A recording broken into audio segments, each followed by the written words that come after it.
കൂലിപ്പണിക്കായി കേരളത്തിലേക്ക് വന്ന അതിഥി തൊഴിലാളി ഇന്ന് ബോഡി ബിൽഡിംഗ് ചാമ്പ്യനാണ്. കഴിഞ്ഞ 5 വർഷമായി തൃശൂരിൽ നിർമ്മാണ തൊഴിലാളിയായ ബംഗാളുകാരൻ സമ്രാട്ട് ഘോഷാണ് മിസ്റ്റർ കേരളയായി മാറിയത്.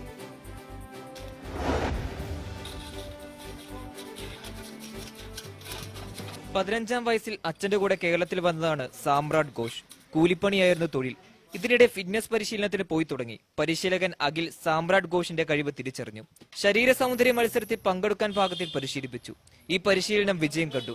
1 വർഷം കൊണ്ട് ശരീര സൗന്ദര്യ മത്സരങ്ങളിൽ പങ്കെടുത്തു. മിസ്റ്റർ തൃശൂരും മിസ്റ്റർ കേരള പട്ടവും നേടിയെടുത്തു. ഒഴിവു സമയങ്ങളിൽ ജിമ്മിൽ ചിലവഴിക്കാറാണ് പതിവ്. അച്ഛനൊപ്പം വന്നിട്ട് 15 വയസ്സിന് വന്നു. ആ സമയത്ത് തേക്ക പണിക്ക് പോയി, ഹെൽപ്പർ പണിക്ക്. പിന്നെ മേസോനായി.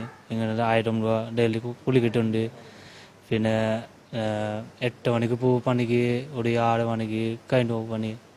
അത് കഴിഞ്ഞിട്ട് തന്നെ ജിമ്മിന് വരും. ജിമ്മിന് വന്നിട്ട് 1 മണിക്കൂർ പാടിക്കൊണ്ട് റൂമിന് പോകും. ഇവൻ ആദ്യമായിട്ട് നമ്മുടെ അടുത്തേക്ക് വരുമ്പോൾ ഇവൻ ഭയങ്കര മെലിഞ്ഞൊരു ശരീരമായിരുന്നു. വെറുതെ വർക്കൗട്ട് ചെയ്യാൻ വേണ്ടി വന്നായിരുന്നു. പിന്നീട് വെറുതെ വർക്കൗട്ട് ചെയ്യിച്ച് നോക്കിയപ്പോൾ ശരീരമൊക്കെ ചേഞ്ച് ആയ കണ്ടു. അപ്പോൾ പിന്നെ ഞാനൊരു കോമ്പറ്റീഷൻ ജയിക്കാന്ന് വെച്ചു. 2 മാസം കോമ്പറ്റീഷൻ, ഫസ്റ്റ് കോമ്പറ്റീഷൻ 2 മാസം മുന്നാണ് വന്നത്. ആ കോമ്പറ്റീഷൻ ജയിച്ചു. പക്ഷെ അതിൽ കാര്യമായ റിസൾട്ടൊന്നും കിട്ടിയില്ല.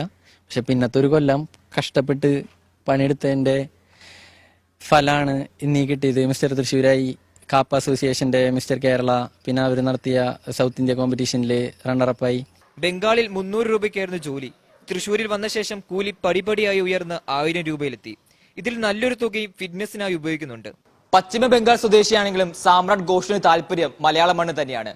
മിസ്റ്റർ ഇന്ത്യ പട്ടമാണ് അടുത്ത ലക്ഷ്യം. സാൻജോ ബേബി, മനോരമ ന്യൂസ്, തൃശൂർ. തൊഴിൽ മേഖലയിൽ മാത്രമല്ല, ഈ മിസ്റ്റർ കേരള മത്സരത്തിലും ഇപ്പോൾ ബംഗാൾ സ്വദേശികൾ നിറയുകയാണ്. എന്തായാലും സമ്രാട്ടിന് എല്ലാവിധ ആശംസകളും നേരുന്നു. സാൻജോയാണ് റിപ്പോർട്ട് നൽകിയത്.